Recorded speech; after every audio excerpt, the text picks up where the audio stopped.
o Senhor colocou em meu coração para que nós possamos meditar um pouco sobre atitudes que nós devemos ter para obter ou ter em nossas vidas uma vida espiritual de sucesso. Quando nós olhamos para a sociedade, nós olhamos nas redes sociais, ou quando você vai assistir alguma coisa pelo YouTube, você vai ver um comercial, um anúncio, e às vezes aparece assim: eu quero transformar a sua vida, não pule esse anúncio, eu vou te ensinar como ganhar 10 mil reais, ou fazer uma renda de 10 mil reais em um mês, né? Aquela pessoa está se propondo a que você venha ter uma vida financeira de sucesso. Outros procuram argumentar de algumas formas para que nós venhamos ter sucesso em alguma coisa. Se você olhar pelo Instagram, você vai ver aquelas páginas coach, né? Como ter ali uma mente blindada, como conseguir alcançar os seus objetivos. Existem muitos coaches para fazer você chegar ali no seu objetivo. E aqui nesta palavra, Pedro, falando neste versículo, ele nos fala sobre crescimento.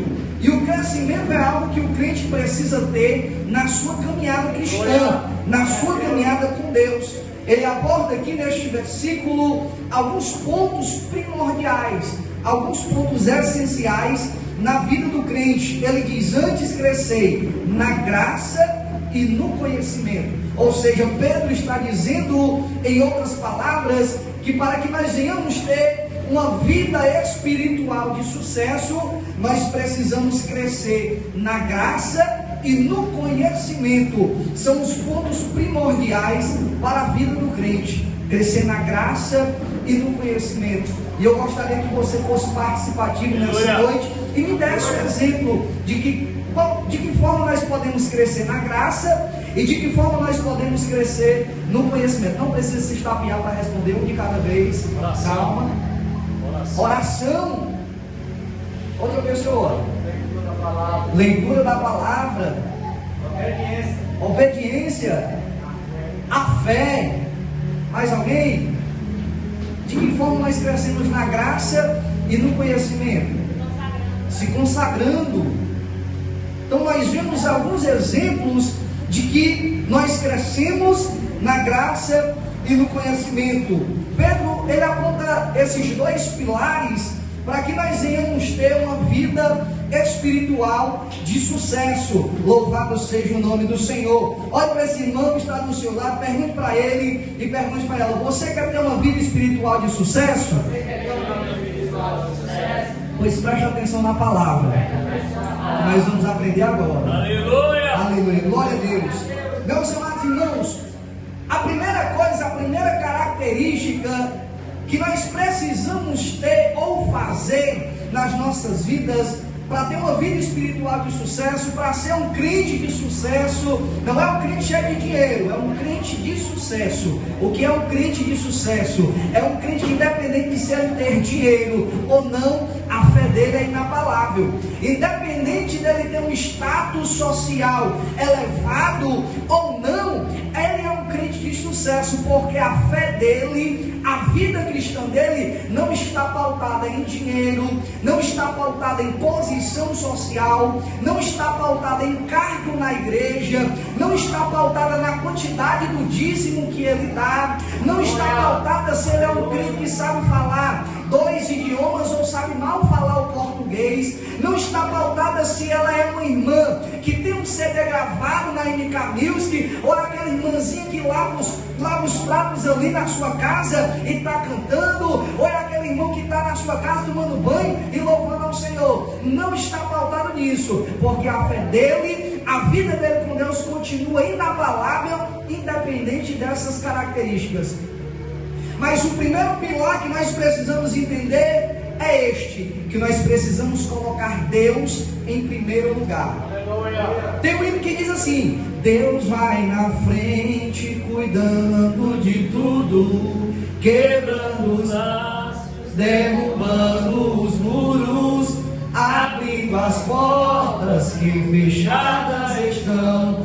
É mesmo assim, Ele cuida de mim. Então a primeira coisa que nós devemos fazer é o quê? Colocar Deus em primeiro lugar. Então, meu irmão, quando você for fazer um projetos, coloque Deus em primeiro lugar. Porque se você quer ter uma vida espiritual de sucesso, o primeiro lugar na sua vida é de Deus. A primeira posição na sua vida tem que ser Deus. A coisa mais importante na vida do crente precisa ser Deus, porque sem Deus nós não somos nada. Então tudo que nós vamos fazer, nós precisamos colocar Deus à frente. Senhor, toma a frente. Senhor, toma o primeiro e último lugar. Eu sou de uma geração que ouvia determinadas orações e algum irmão orava assim: meu Deus, toma o primeiro e último lugar deste culto. Ou seja, Deus, ele está na frente. Começa com a direção dele e termina com a direção dele. Os seus projetos precisam estar na frente do Senhor. Senhor, toma à frente os meus sonhos. Senhor, toma à frente os meus planos. Toma à frente os meus projetos. Senhor, eu coloco nas tuas mãos a minha vida. Senhor, tu tens o primeiro lugar na minha vida. A patente maior, a importância maior que nós devemos dar é ao Senhor. E a Bíblia vai nos falar aí, a sua Bíblia, em Mateus capítulo de número 6 e o versículo de número 33, louvado seja o nome do Senhor.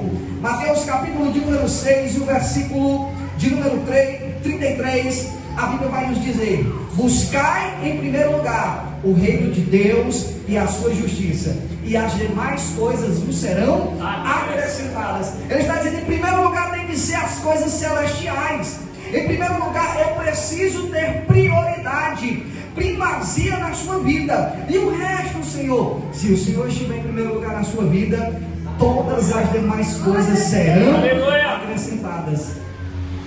O resto vai ser consequência, porque o primeiro lugar é dele, a primeira posição é dele, aleluia, a prioridade é Deus. Então quando nós colocamos Deus como prioridade na nossa vida, a nossa vida espiritual passa a ser uma vida espiritual de sucesso, porque quando nós colocamos Deus em primeiro lugar, quando nós buscamos a Deus em primeiro lugar, todas as demais coisas vão ser acrescentadas, porque Deus não dá, Ele acrescenta. Aleluia, Deus não tira, Ele multiplica. Aleluia, Deus não subtrai, Ele faz o milagre da multiplicação. Alguém chega com pouco para Deus, Deus transforma no muito. Havia alguém que chegou ali: Senhor, nós precisamos alimentar a multidão. Mas o que foi na multidão? Deu em primeiro lugar atenção à palavra, e depois que deram atenção à palavra, foram alimentadas por Deus, ouviram Deus falar, colocaram Deus em primeiro plano. Senhor, agora nós estamos com fome, o que a gente vai fazer? Aqueles que colocam Deus em primeiro lugar, todas as demais coisas serão acrescentadas. Alguém chega com 5 pães e 2 peixinhos, e Jesus transforma, multiplica, e a Bíblia diz que sobrou. Aleluia, porque quando nós colocamos o Senhor em primeiro lugar, aleluia, o Senhor, Ele acrescenta todas as demais coisas. Olha o que a Bíblia diz no livro de Êxodo, capítulo de número 33 e o verso de número 15. Êxodo capítulo de número 33 e o verso 15. Moisés falando com o Senhor, o povo começou a murmurar, o povo começou a reclamar, o povo começou a ser aqueles crentes incrédulos, que não colocam Deus em primeiro lugar. Ele primeiro se preocupa com Ele, em primeiro lugar ele coloca Ele, até o último lugar Ele, depois é que ele vai se preocupar com Deus.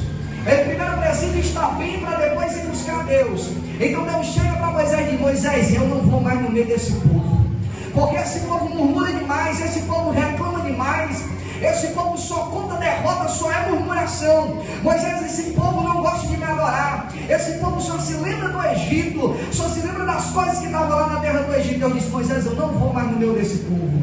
Olha que Moisés olha para o Senhor e diz: então, Senhor, se a tua presença não for conosco, não nos faça subir daqui. Senhor, se tu não for conosco, a gente não vai, porque nós precisamos que tu vá na frente. Senhor, nós precisamos que o Senhor tome a liderança, porque se o Senhor tomar a frente, o primeiro lugar, pode se levantar principado, pode se levantar potestade, a prova pode ser difícil, você pode passar por tribulação, mas se o Senhor estiver em primeiro lugar, Ele se responsabiliza em te garantir a vitória. Louvado seja o nome do Senhor. Moisés olhou para Deus e disse: Senhor, não, se o Senhor não for, não nos faça subir. Se o Senhor não estiver conosco, não nos faça sair desta terra. Se o Senhor não estiver conosco, não nos faça caminhar, porque nós vamos perecer. Moisés entendia que em primeiro lugar ele precisava colocar Deus. Senhor, eu preciso da tua presença, eu preciso estar, que o Senhor esteja conosco, eu preciso que o Senhor vá na frente. Nós precisamos da presença de Deus nas nossas vidas. Então a primeira coisa que nós precisamos para ter uma vida espiritual de sucesso, lembre disso: coloque Deus em primeiro lugar. Coloque o Senhor em primeiro lugar.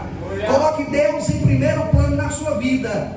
Por que, irmão Mateus? Eu vou deixar para colocar Deus em primeiro plano quando estiver tudo bem? Não. É aí que Deus prova o crente.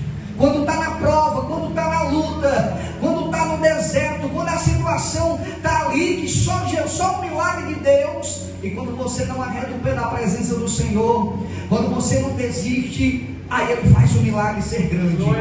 A Bíblia nos fala de 3 jovens, Sadraque, Mesaque e Abednego. Nós meditamos com os jovens na quinta-feira passada. Esses jovens receberam um decreto do rei, que quando todo som de instrumento tocasse, era para se dobrar perante a imagem que o rei havia feito. E havia ali 3 jovens que foram pegos quebrando o protocolo, quebrando as regras. Aqueles 3 jovens não obedeceram a decisão. Aqueles 3 jovens não obedeceram o decreto para, aleluia, satisfazer a vontade e o desejo do homem da terra. Então o rei fica sabido. E quando o rei ouve a história, o boato que havia 3 que não se dobrava, a Bíblia diz que ele mandou chamar eles. Tirar limpa a história. O jovem chega e disse: rei, nós não temos negócio contigo. Eu acredito que em outras palavras dizendo, nosso negócio é com Deus. Em primeiro lugar vem Deus.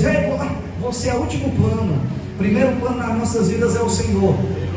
Aí ele tenta perguntar: aquece mais aí 7 vezes. Vai, vamos ver se esses cabras são do bom.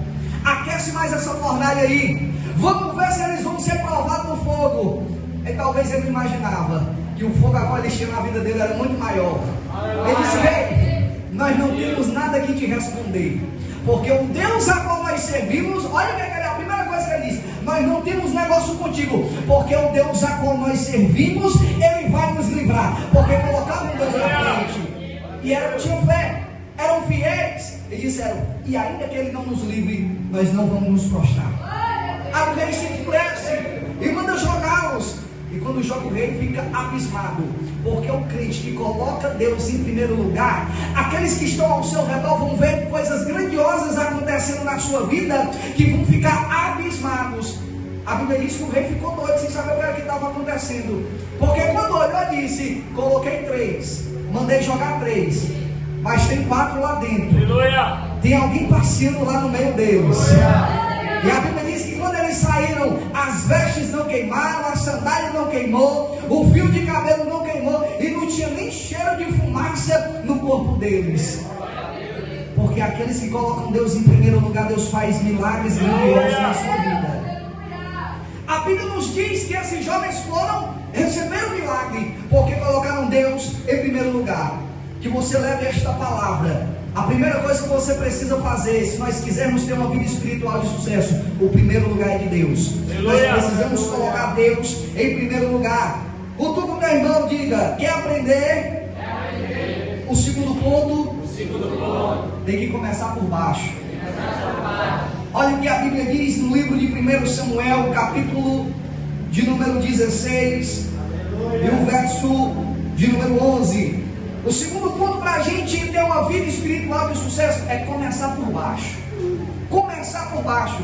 1 Samuel, capítulo de número 16 e o verso 11 diz assim: assim perguntou Samuel a Jessé: acabaram-se os teus filhos? Respondeu Jessé: ainda falta o menor. Ainda falta o menor, que está apacentando as ovelhas. Disse Samuel: manda chamá-lo, não nos assentaremos à mesa até que ele chegue. Louvado seja o nome do Senhor. Samuel vai até a casa de Jessé, porque Deus havia escolhido um rei. Deus havia escolhido alguém para começar a reconstrução na nação de Israel, porque o rei agora que está em exercício, Saul, havia pecado, desobedecido, quebrado os mandamentos que Deus disse que não era para ele fazer, e ele acabou desobedecendo e fez. Agora Deus destitui Saul do do reino, destitui a sua coroa, toma ali a sua posição de rei, e o Senhor procura para si um novo rei. Quem é este? Davi. E quando Samuel chega na casa, você conhece a história, eu vou acelerar um pouco. Vem Abinadab, acredito que bonito aos olhos, e a Bíblia diz que Samuel pensou: é este. Deus disse: não é este. Vem agora Eliabe, Abinadab, Samar. No último Samuel pensa: agora com certeza é esse. Deus rejeitou os outros dois, agora este com certeza é para ser o rei. Deus disse: não, Samuel, porque eu não vejo como o homem vê. O homem vê o que está por fora, mas eu vejo o que está por dentro. Ele diz: falta mais algum filho? E Jessé fala: ainda falta o menor. Porque Deus tem coisas grandes na vida de quem é pequeno.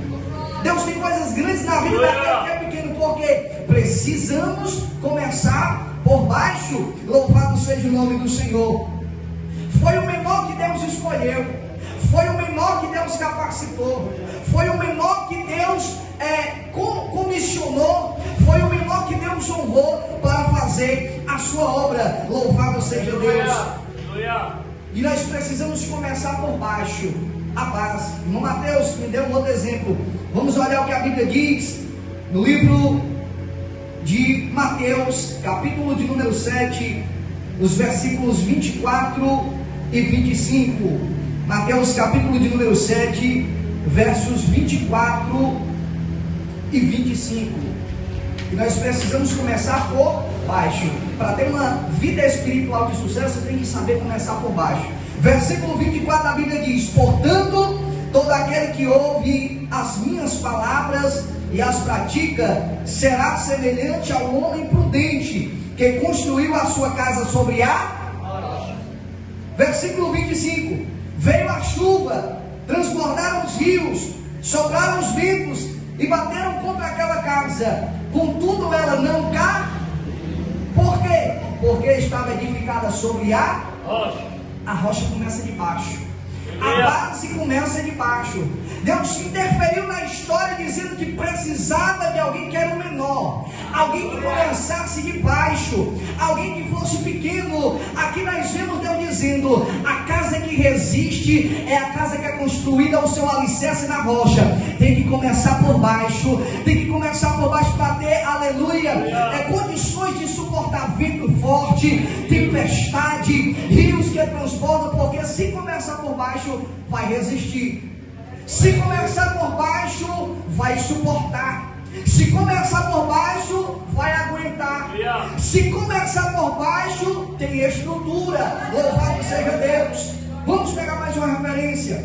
1 Reis, capítulo 18, versículos de número 30 ao 32. 1 Reis, capítulo 18, versículos 30 a 32. Eu peço só um pouquinho a sua paciência nesse ponto, porque o negócio é pesado. 1 Reis, capítulo 18, versículos 30 a 32. Você conhece essa história? Então Elias disse a todo o povo: chegai-vos a mim. E todo o povo se chegou a ele. E Elias reparou o do Senhor, que estava em ruínas. E tomou Elias 12 pedras, segundo o número das tribos dos filhos de Jacó, a qual viera a palavra do Senhor, dizendo: Israel será o teu nome. E com as pedras edificou um altar em nome do Senhor. Só até aqui. A Bíblia diz que agora começa uma guerra. Os profetas de Baal contra Elias. E os profetas de Baal estavam fazendo o quê? Estavam ali adorando, e rodavam, se mutilavam, para que obtessem a resposta do seu Deus. E fizeram, eu imagino, as piores marmotagens que podia acontecer, e não teve nenhuma resposta. Mas a primeira coisa que Elias fez para poder reparar o altar foi o quê? Pegar pedra. Aleluia! Elias precisou se abaixar. Elias precisou descer, aleluia. Elias precisou começar da base, porque altar não se reconstrói de cima, altar se reconstrói de baixo. Altar não toma estrutura de cima, altar toma estrutura começando por baixo. Se quer ter um altar forte, precisa começar por baixo. Começando aonde, irmão Mateus? Pela base. Aí aqui está o problema. Peça a você a licença. Nós estamos numa geração de crentes Nutella. crentes fracos espiritualmente, vou falar, crentes fracos espiritualmente, louvado seja Deus, como diz a roda, né? Crente Nutella, louvado seja o nome do Senhor. Crentes que não têm base, crentes que não estão firmes, que a sua base não está firmada na rocha, crente que não tem base firmada na palavra, aleluia. É crente Nutella que não aguenta nada, irmão, e já pede pinico, crente que já quer desistir, crente que já quer retroceder. São cristãos que não têm uma base forte, que não resistem, é uma geração fraca espiritualmente. Sabe essa geração?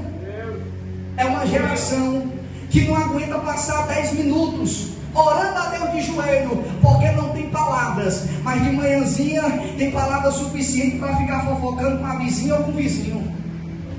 Não consegue passar 10 minutos orando a Deus, mas se brincar passa 2 horas fofocando com o vizinho ou com a vizinha. É uma geração fraca, geração de crente Nutella, que não tem joelho suficiente para passar meia hora de joelho orando, mas tem joelho bom para passar 1 hora jogando bola, aleluia. Tem joelho bom para ficar de pé ouvindo um político falar, tem joelho bom para ficar de pé, aleluia, ouvindo um show gospel, vendo, aleluia, uma banda de forró tocando, vendo ali algumas atrações, mas não tem joelho bom para passar meia hora orando. Vou falar, geração Nutella, ele chega no culto, na hora da palavra, quer oportunidade, e se o culto passa 10 minutos do horário, ele diz que o culto não prestou, que o culto não foi bênção, mas ele chega em casa, assiste o Big Brother todo, assiste a Fazenda toda. É crente Nutella, geração Nutella, não aguenta passar meia hora ouvindo a palavra, aleluia, mas ele tem atenção suficiente para assistir 2 horas do filme da Barbie. Geração Nutella, é crente que não tem resistência para passar a noite na vigília, é crente que não tem resistência para subir monte, aleluia, mas ele sabe se alegrar numa carreata quando o político dele, aleluia, ganha, sabe gastar gasolina da moto buzinando, sabe gastar as cordas vocais dizendo: meu prefeito, obrigado pela chuva, ainda vai postar no Instagram. Ele não consegue aguentar uma vigília, mas passa a madrugada toda no WhatsApp, passa a madrugada toda no Instagram. Louvado seja Deus. Geração Nutella, é a geração fraca espiritualmente, que não tem base, que o altar não está firmado sobre a rocha, que o altar é fraco, mas a Bíblia diz que Elias pegou as pedras e ele consertou o altar, começando pelas pedras, começando pela base. Crente forte é crente que começa pela base, é crente que debaixo do seu altar tem pedra, porque ele começou por baixo, não começou por cima. Nós estamos em uma geração que não aguenta mais ouvir uma palavra, e parece até que virou pecado falar sobre o pecado. Nós vivemos em uma geração que vem para a igreja, aleluia, e ele vem, aí balança o braço para a direita, para a esquerda na hora do louvor, ele vai lá, faz pose para foto para sair no Instagram, aleluia, mas ele não é o crente que quando ele está na casa dele faz um devocional, não lê um capítulo da Bíblia, ele não gosta, aleluia, de aprender da palavra, e quando o pastor prega uma palavra de correção, ele diz: a palavra não prestou. Ele diz: eu não gostei desse pregador, eu não gostei daquela irmãzinha, aquela irmã prega muito duro.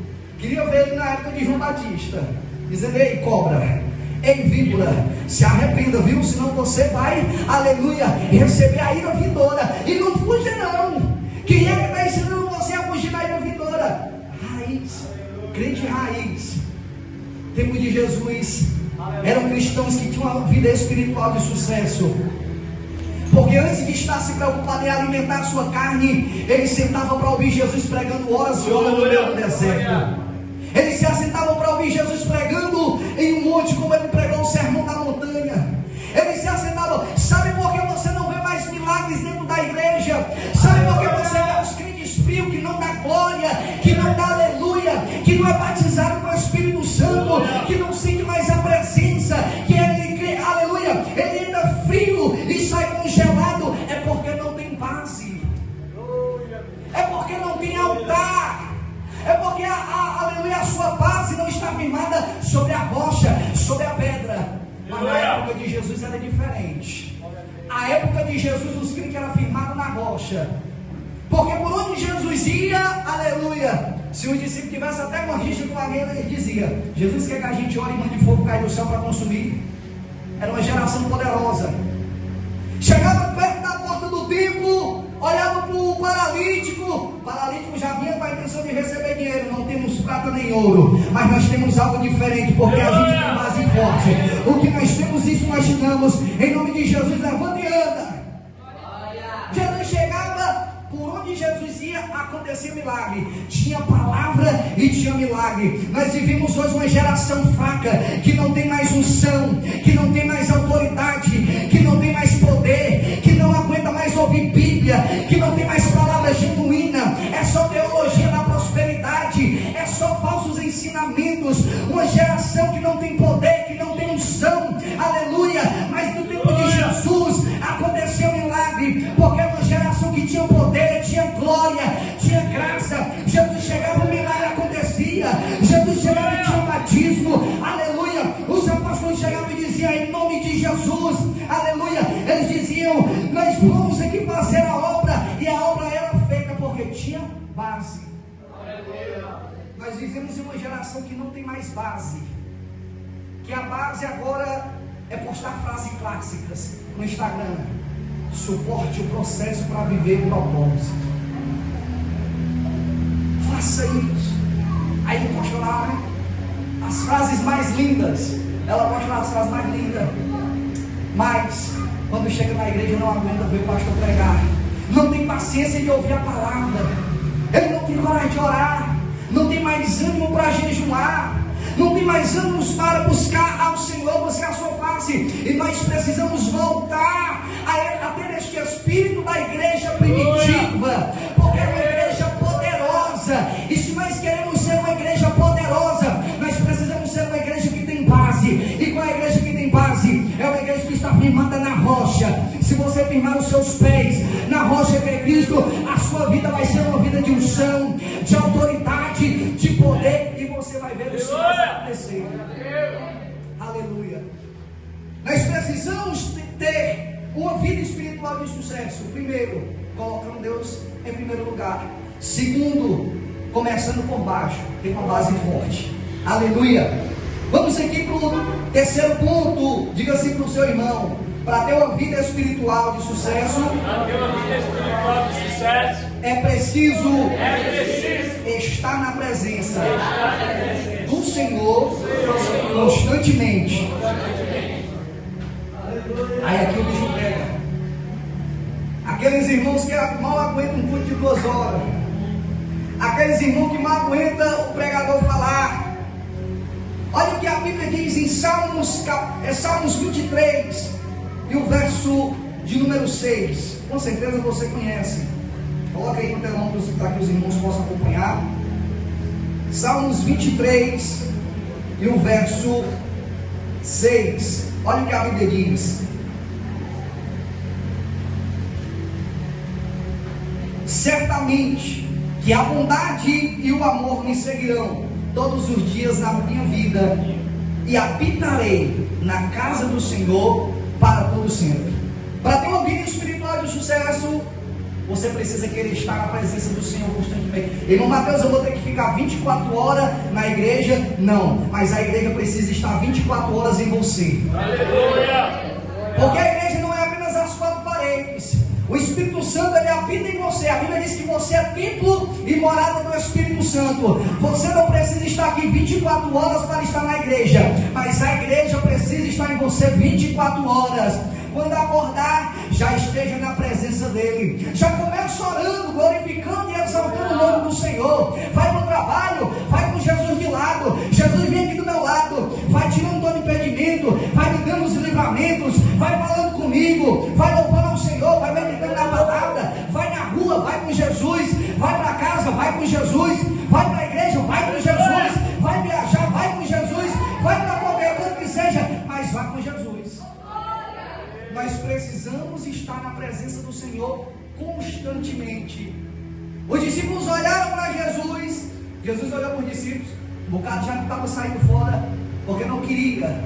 Aí eles olharam, Jesus, vendo que era difícil fazer o id, fazer a vontade do Senhor, e o Senhor olha para eles e diz assim: o que é que vocês estão fazendo aqui? Vocês querem também com eles? Eles olharam para Jesus e disseram assim: Jesus, mestre, para onde é que nós vamos, se só tu tens as palavras de vida eterna? Senhor, nós não podemos ir para outro lugar, a gente precisa estar contigo, nós precisamos estar contigo, porque só o Senhor tem. Irmão, não é carta de baralho, não é cartomante, não é macumbaria, não é feitiçaria, não é o pai de santo, a mãe de santo, o bruxo, aleluia, não é nada que vai poder lhe proporcionar a alegria que só Deus pode dar. Pelo contrário, é apenas o Senhor. Ele diz: porque somente através de mim você pode chegar ao Pai. Vinde a mim todos os que estão cansados, sobrecarregados e oprimidos, que eu vos aliviarei. Louvado seja Deus. Para que nós tenhamos uma vida espiritual de sucesso, nós precisamos estar na presença do Senhor constantemente. Nós precisamos estar ali. Uma certa feita, quando eu era mais novo, eu ouvia um testemunho de um pastor que ele foi orar ao Senhor, ele queria ter uma experiência sobrenatural com Deus, e ele foi numa praça, porque iria participar de um evento, e ele estava orando para que o Senhor pudesse operar salvação de vidas neste evento, e ele disse: Senhor, eu quero que tu fales comigo, eu quero que tu permaneças comigo, Senhor, eu só vou parar de orar quando tu falares comigo. E que voto forte, grande. Ele começou a orar. Ele disse que as horas começaram a passar, o joelho começou a doer, a formigar. Jesus não falou com ele. Ele disse que começou a dar cãibra, Jesus ainda não havia falado com ele. Começou a suadeira, Jesus não falou com ele. Bateu a sede, Jesus não falou com ele. Bateu a fome, Jesus não falou com ele. O cansaço bateu, Jesus não falou com ele. E ele dizia que procurava se ajeitar numa posição mais confortável ou menos desconfortável, mas ele disse: eu não vou sair daqui enquanto tu não falar comigo. Jesus, eu me deito, eu viro para um lado, viro para o outro, mas só vou sair daqui quando tu falares comigo. E ele disse que quando foi no terceiro dia, o Senhor bradou no coração dele, falou com ele, e ele disse: meu filho, porque tu permaneceu na minha presença, grandes coisas vou fazer na tua vida. Quando nós permanecemos na presença do Senhor constantemente, você pode ter certeza que Ele estando ao nosso lado, aleluia, tem livramento, tem milagre, tem unção, tem graça, tudo pode acontecer, porque Ele estando ao nosso lado, irmão, é a melhor coisa do mundo. Se Jesus está ao nosso lado, a Bíblia diz: maior que está conosco do que aquele que no mundo está. Não queira que, aleluia, a maior autoridade de senador Pompeu seja o teu melhor amigo. Pelo contrário, o teu melhor amigo precisa ser Jesus. A tua melhor amiga tem que ser Jesus. As tuas melhores conversas têm que ser com Jesus. Os teus maiores desabafos têm que ser com Jesus. Os teus maiores sonhos têm que ser contados para Jesus. Os teus maiores projetos têm que ser contados para Jesus. Aquilo que você mais almeja tem que ser contado para Jesus. Aleluia. As tuas lágrimas têm que ser colhidas por Ele. A Bíblia diz: e tu, quando entrares no teu quarto, fecha a tua porta. Entra na tua casa, fala com o teu Pai que está em secreto. Aleluia. E Ele te responderá, te recompensará. Então nós precisamos estar constantemente na presença do Senhor, para que nós venhamos receber coisas grandiosas, para que nós tenhamos uma vida espiritual de sucesso. Nós precisamos estar constantemente na presença de Deus. Deixa eu correr. Abra sua Bíblia em João capítulo de número 6 e o versículo de número 68. João capítulo 6, versículo de número 68, o versículo que nós lemos. Simão disse: para onde nós iremos, se só tu tens palavra de vida eterna? Ele é quem nos dá a direção. Às vezes nós nos encontramos perdidos, irmão, porque a gente quer deixar para procurar a última opção no Senhor. A gente quer dizer que quer ser que nem médico. Ele diz assim, agora só um milagre. A gente fica doente, ou a pessoa está gravemente ali doente, numa situação bem complicada, o médico diz, agora só um milagre. Só que a gente tem que ser o contrário. Primeiro nós temos que estar aos pés do Senhor. Primeiro nós temos que estar aos pés do Mestre. Aleluia. E os discípulos entenderam que eles não podem chegar a lugar nenhum longe da presença de Deus. Porque longe da presença de Deus nós não somos nada, nós não chegamos em lugar nenhum. Aleluia. A nossa visão se torna curta, nós não podemos ter. Mas aqueles que estão com o Senhor, eles têm o quê? Visão de águia. Eles conseguem enxergar além, eles conseguem enxergar longe, porque estão constantemente na presença de Deus. Olha o livro de Salmos, Salmos 91, bastante conhecido. Ele diz, aquele que habita no esconderijo do Altíssimo, à sombra do Onipotente descansará. Habitar, irmão, o que você faz na sua casa? Você mora, você habita, né? Você é conhecido como um cidadão de Senador Pompeu, um habitante de Senador Pompeu. Você mora em Senador Pompeu.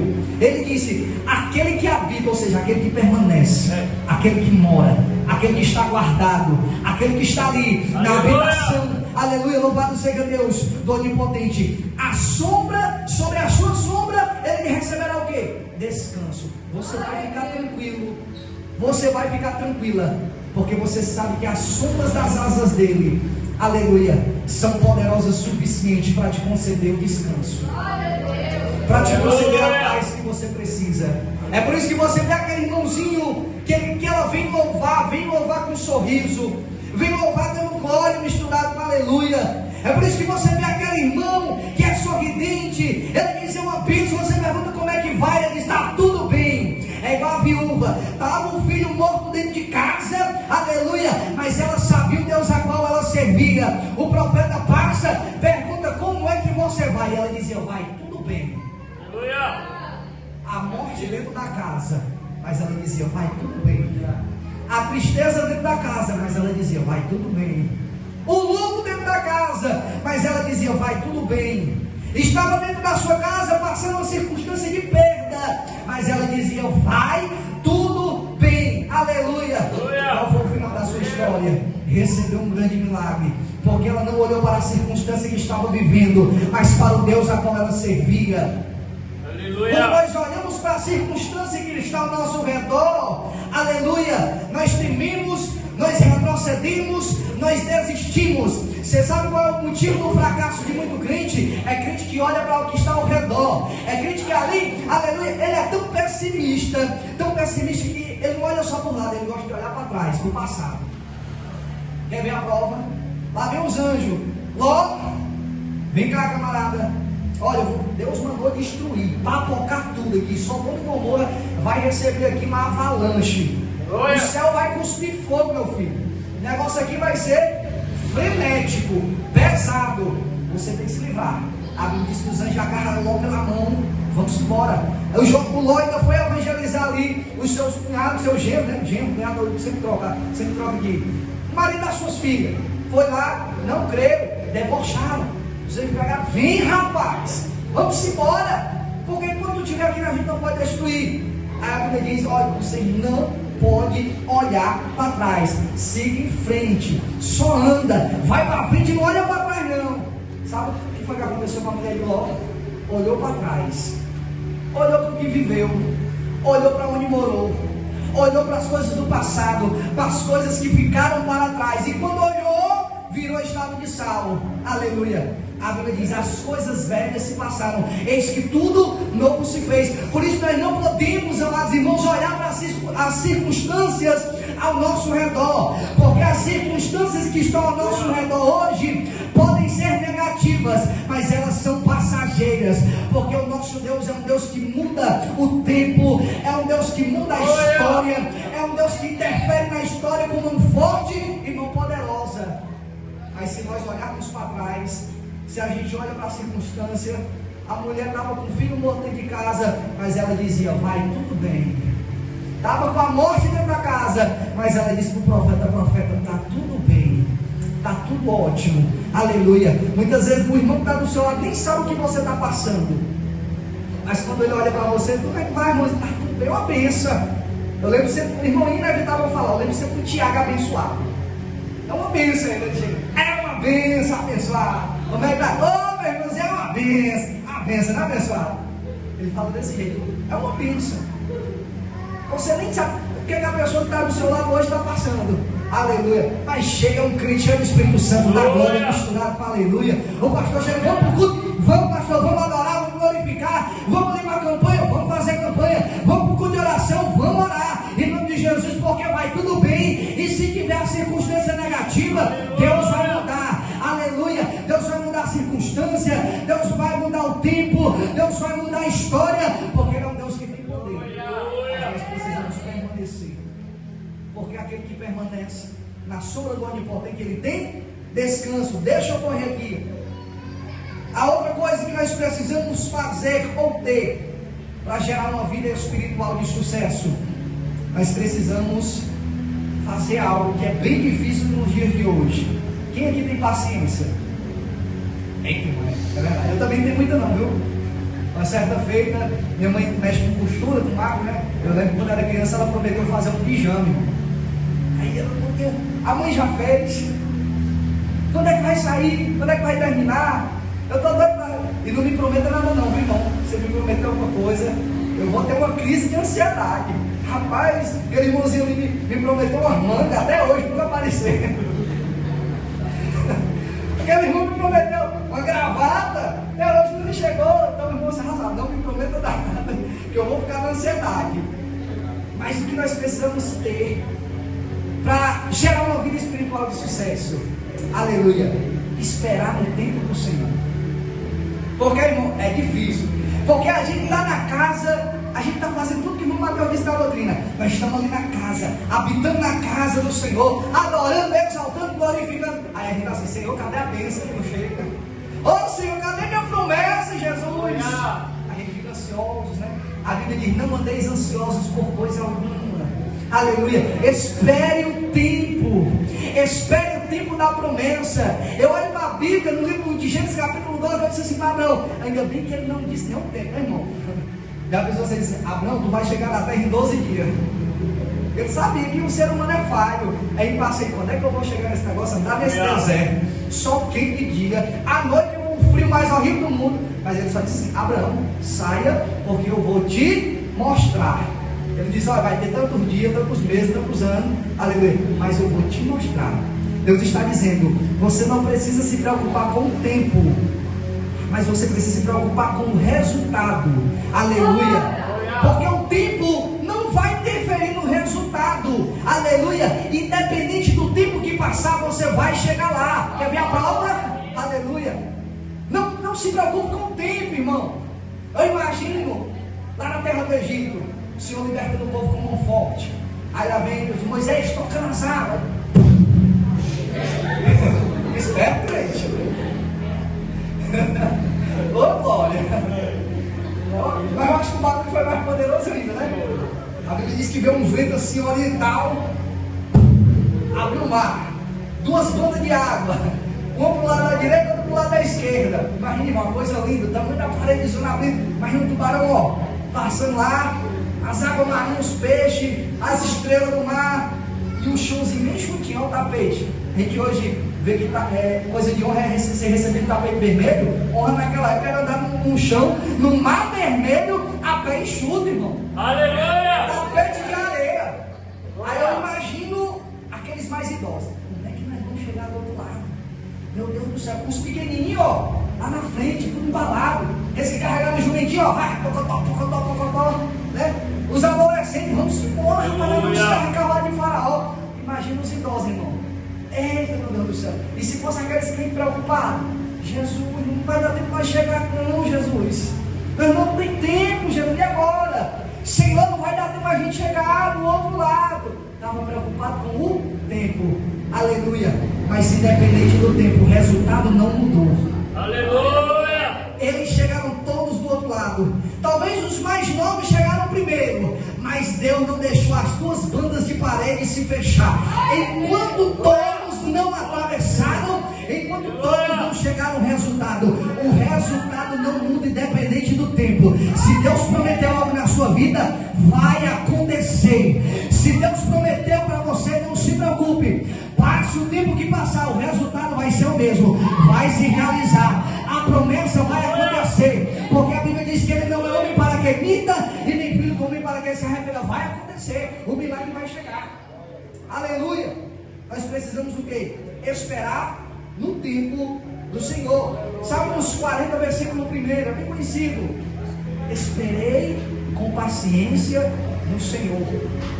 Quando nós esperamos com paciência no Senhor, a resposta já está aí. O que aconteceu? Ele se inclinou para mim e ouviu o meu clamor.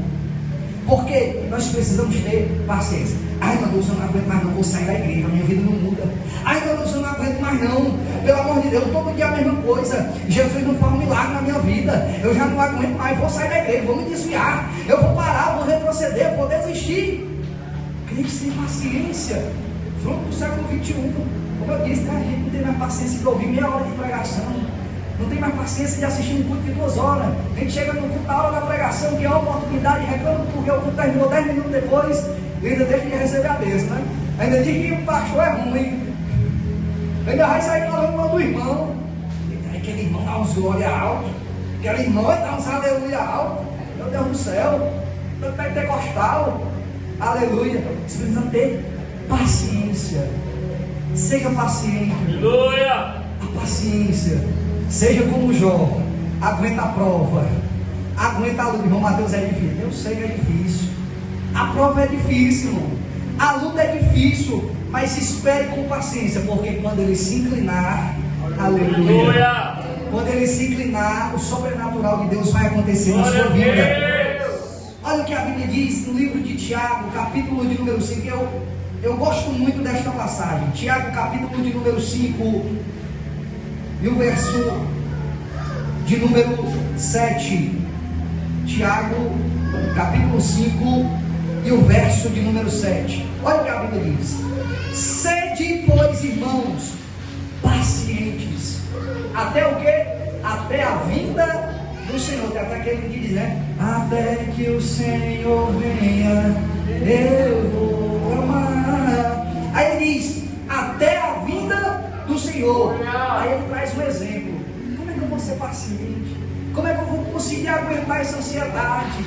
Como é que eu vou conseguir suportar esse tempo porque a bênção não chegou? Ele diz, olha, eu vou trazer um exemplo para vocês.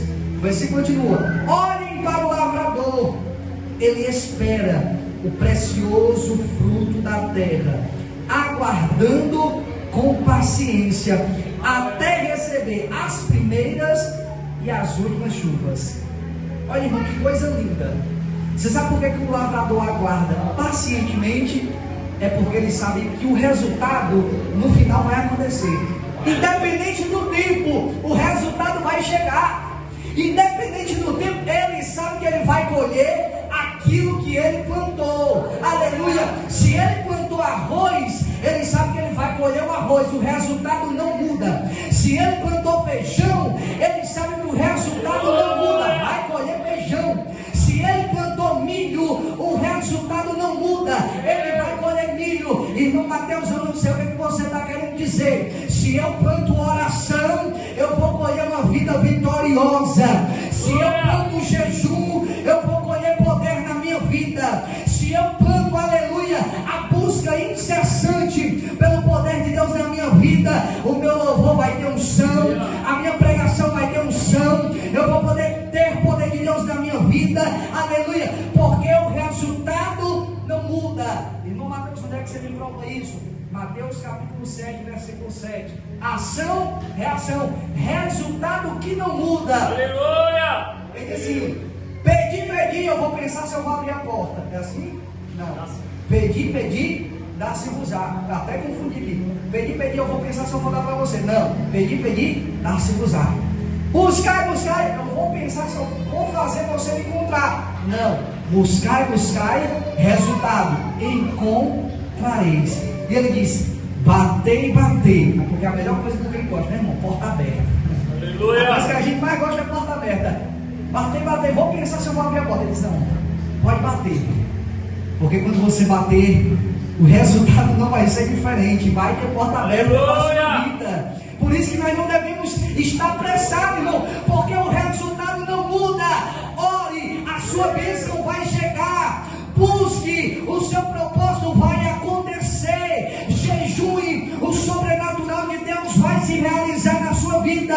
Porque no caminho de Deus, no plano espiritual, o resultado não muda. O resultado é certo. O resultado na vida de crente não muda. O resultado não depende de tempo. Olha aqui, olha, irmão, é tão interessante. Paulo ele diz: fui moço, mas agora eu sou jovem, mas agora eu sou velho, melhor dizendo, né? Olha a temporalidade, ele estava dizendo: eu já fui moço, o tempo passou e agora eu já estou velho.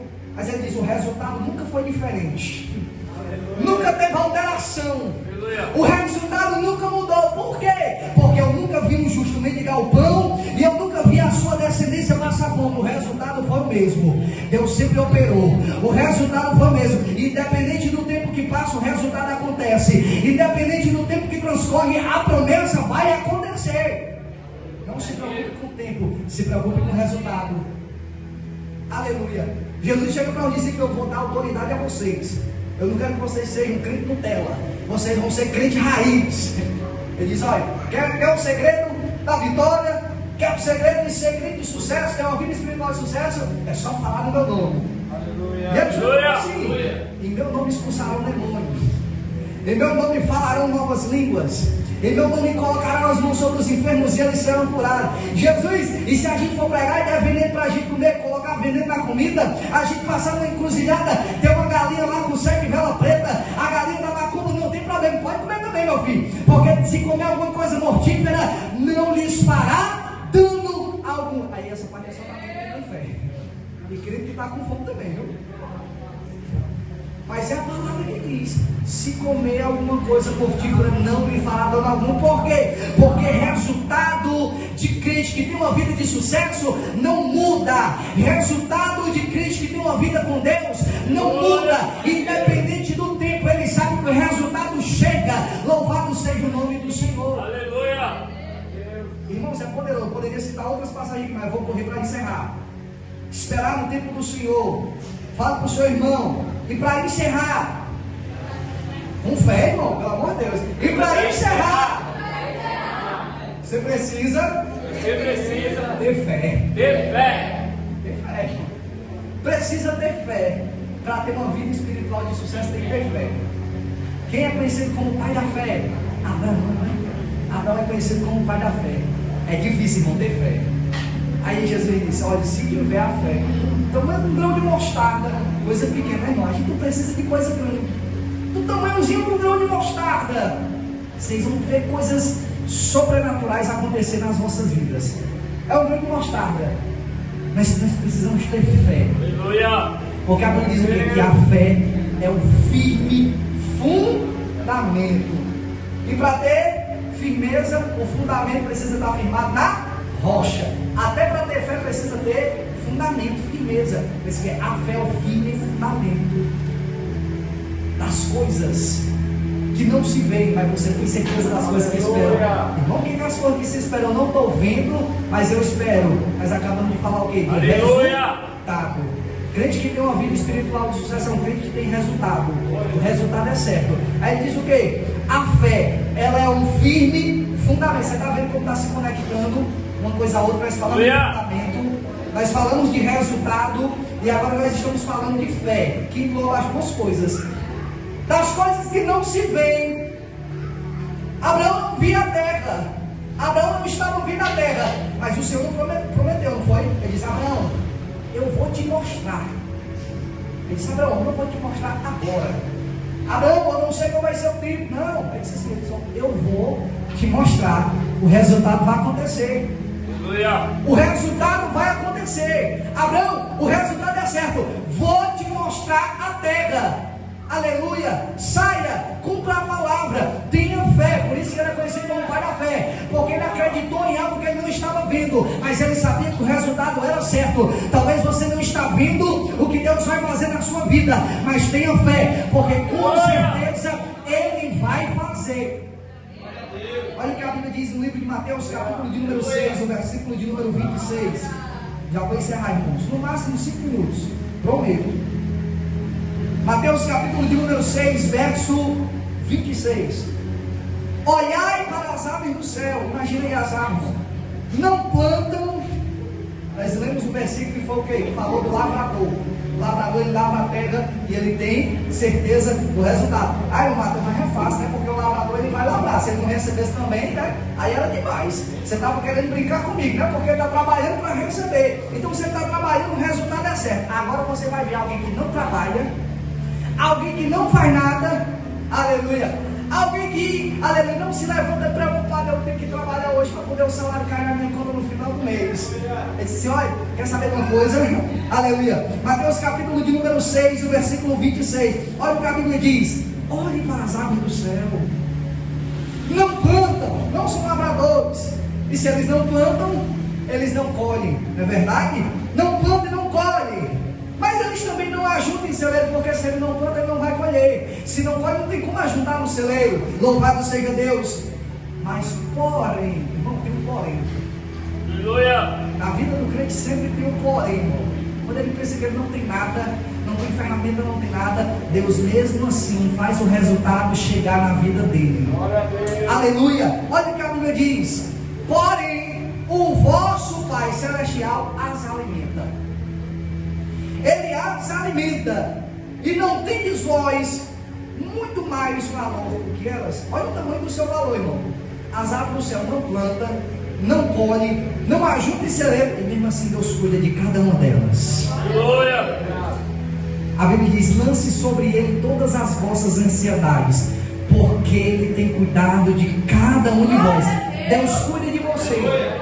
Eu não sei se você entrou aqui nesta noite com um problema que talvez eu nem imagine qual seja o tamanho, mas Deus está dizendo, ele cuida de você.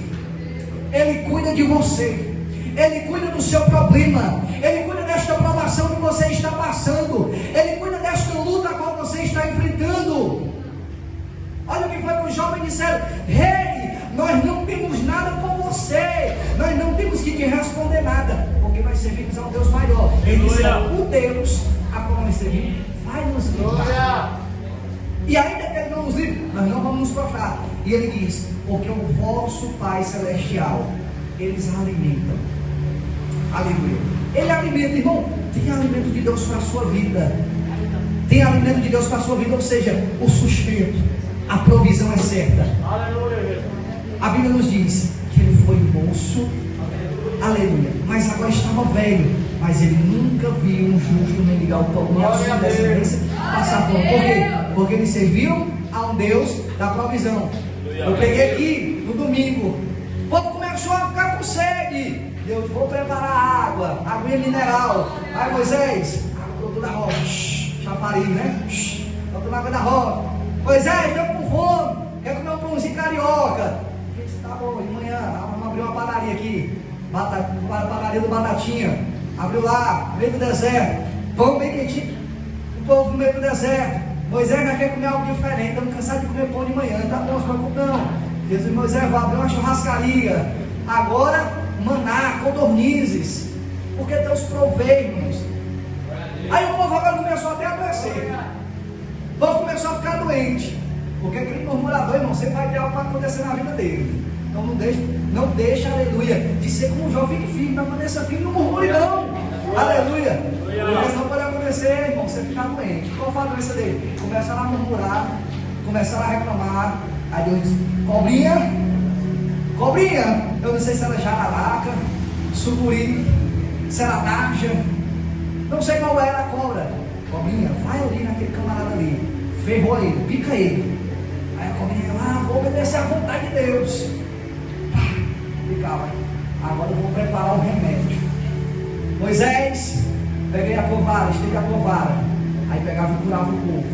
Aleluia. Porque até para crente doente Deus tem remédio.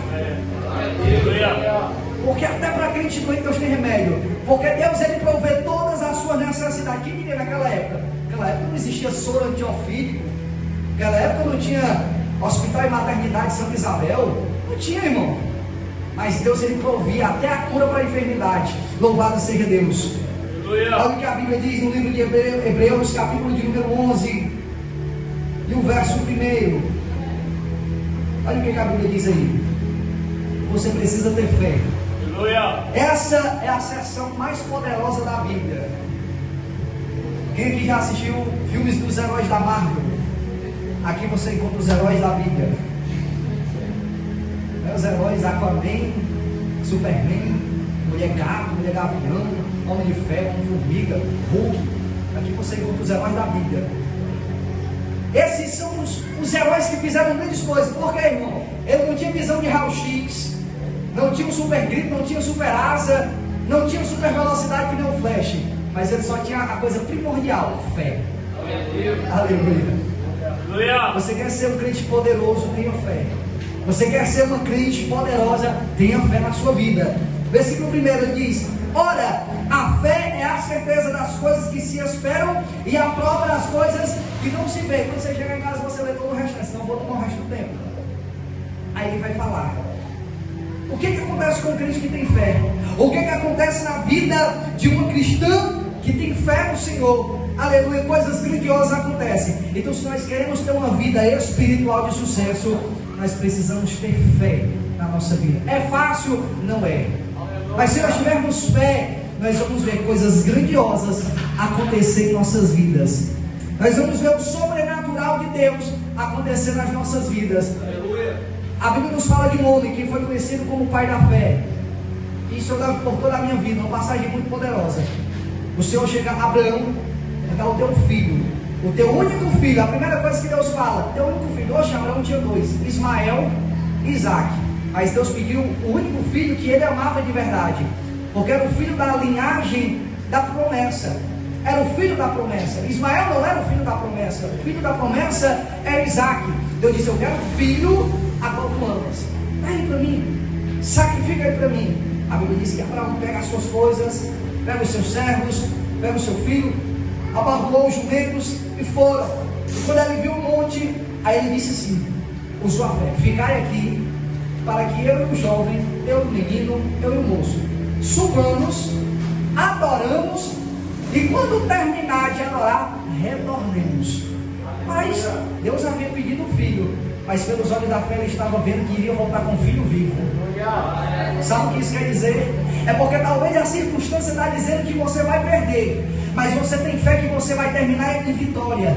Talvez a circunstância está dizendo que no hoje você está vivendo o ciclo da escassez, mas a tua fé é suficientemente poderosa para saber que no final, o resultado, você vai viver o ciclo da bonança na sua vida.